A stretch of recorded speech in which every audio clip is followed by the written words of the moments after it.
Hello, welcome to Flat Out Drive. My name is Vijay and this is 2024 Honda Accord. Now I've been living with this car. I've been driving it around the city of Toronto, and today we're going to go on a special adventure to one of the wonders of the world, that is Niagara Falls. And by the end of this road trip, we'll figure out what this new Accord really means.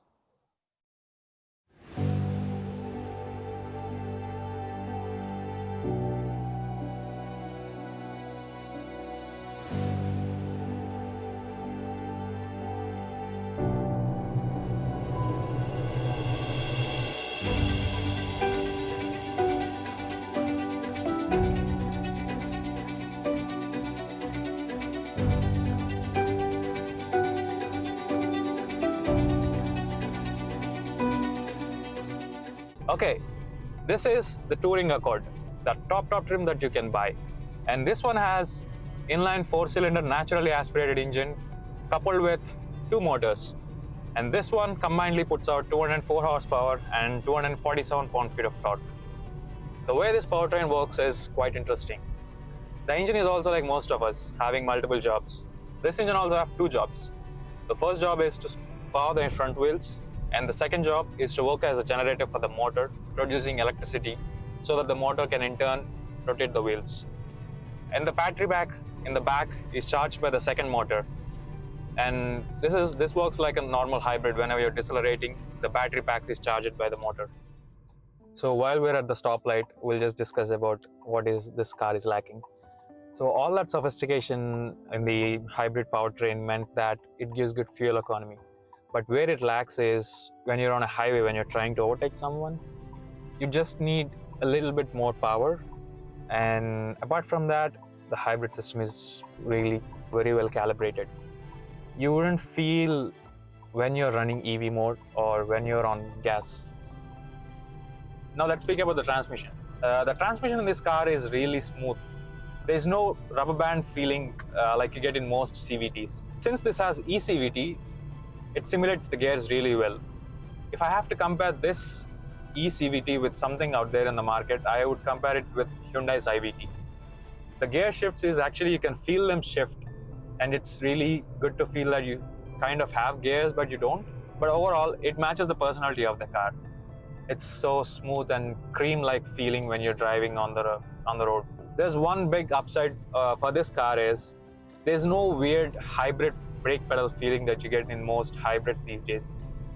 But since this car weighs over 3,500 pounds, you still have to brake a little hard than usual to get it to stop.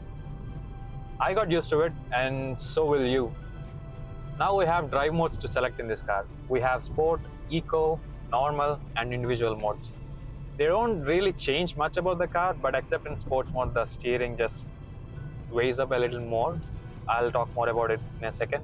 The paddle shifters here we have are not for shifting, but to adjust the level of region braking you want.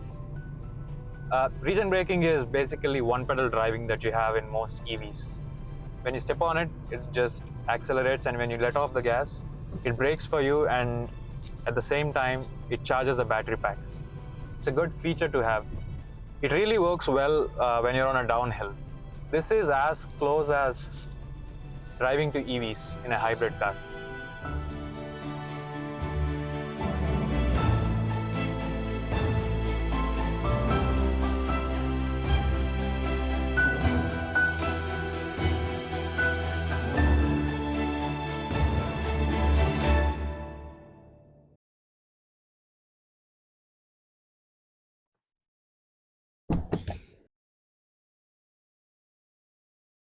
All right, now let's talk about the exterior of this car.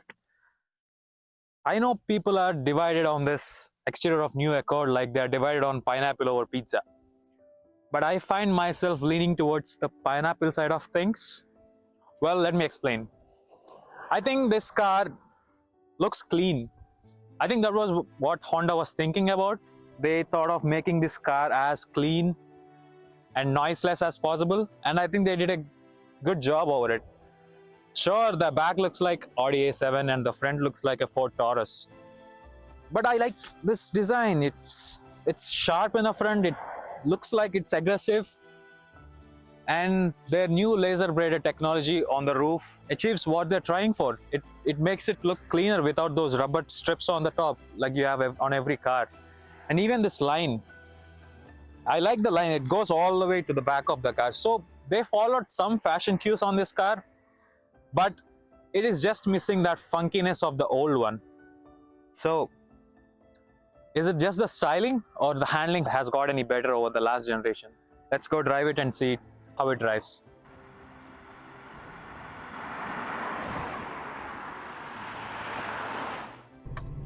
Now this generation is longer than the previous generation, and it also weighs more. It weighs like 150 pounds more than the last generation. And does it affect the driving dynamics of this car? Well, it does not. Actually, it drives better than the last generation Accord.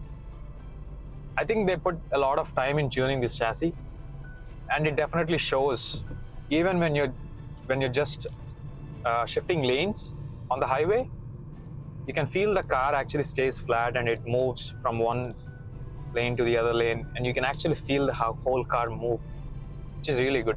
Even on turn-ins, it tries to stay flat for the most part, but if you take the corner with a little more speed than you're supposed to, then you definitely feel the body roll, which is not negligible, but that's what you get in these type of cars.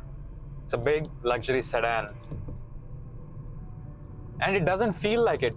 It drives smaller than it looks. The steering has weight to it, but no feedback whatsoever. But you can actually feel where the grip is, and you can be confident enough to drive around a curved road or in a back road. It is fun, but it's not sporty. So Honda has put in multi-link rail suspension in this car.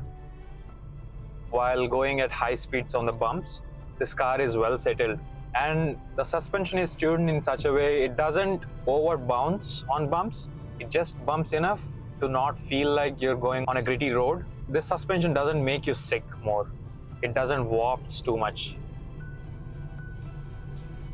Now that the detuned Civic Type R engine is stripped out, this Accord is placed closer towards the luxury end of the spectrum. As a result, the cabin is really quiet. Even when we're traveling on the highway for like 100 kilometers an hour, there were minimal tire noise and wind noise coming into the cabin. Even the engine is refined. It doesn't feel coarse or the vibrations are translating into the cabin. When you're driving in the city, in a dense traffic, you don't feel tired. It just is pleasant all the time and soft. When Honda said they were catering it as a luxury car, I think they did all the right things for it. The dampening is good, and the NVH reduction is also very good.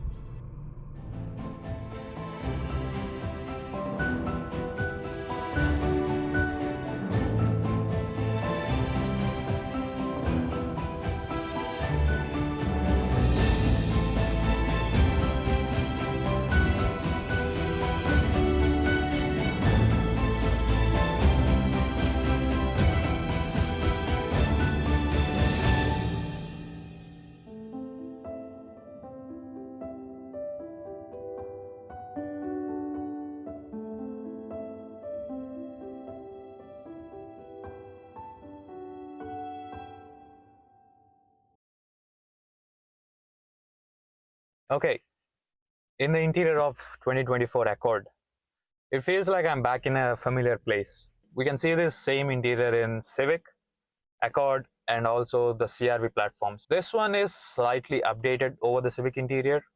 Obviously, it's above the class of Civic, so they added a lot of soft touch material even on the doors, and even on the dash you can see it's all soft touch. They made it more of a luxury feel, but it's not extravagant like you see in Mazdas. They do a lot of stuff with their interiors. They change their colors. They have multiple options like red, cream, beige, white. But this, it's all basic, but it's in a way that doesn't offend anybody. You can perfectly live in this noiseless cabin. It's all clean. As so many people said, this is Honda's best interior put together yet. I like this mesh interior really well. It's clean. It does age well. You won't feel it's outdated. It will be still styled, fashioned. Okay, let's talk about the climate controls here. This is very basic, like not in a bad way. It is really good that Honda put in buttons where they're supposed to. You also have buttons for the defrost and the heated seats, cold seats. You also have heated steering wheel button on the steering wheel, so you don't have to search for it. And they put a real shifter. Look at that, how easy it is. But they skipped out on the parking brake, manual parking brake, but it's okay. It's a switch. And I like the headliner color as well. It's beige, and you have your sunroof here on the touring trim. Talking about the Bose audio system, this one has 12 speaker Bose audio system, which is quite good, but it lacks in bass. Even if I go into the settings and fiddle with the bass and switch it all the way up, it still doesn't have the low end bass. You have to increase your volume way up. Then it feels like you're hearing too loud music. Overall, it does good job. And the seats are really comfortable. The seats, it's like you're sitting on a sofa on a soft cushion. You can sleep very well in this car, as I've told you before. And the noise insulation also really helps. This Accord is really quiet. Speaking about the gauge cluster, it's all digital. Honda went digital this time, and it looks really great. It is quick, it is responsive, and there's tons of customizations you can put in the screen.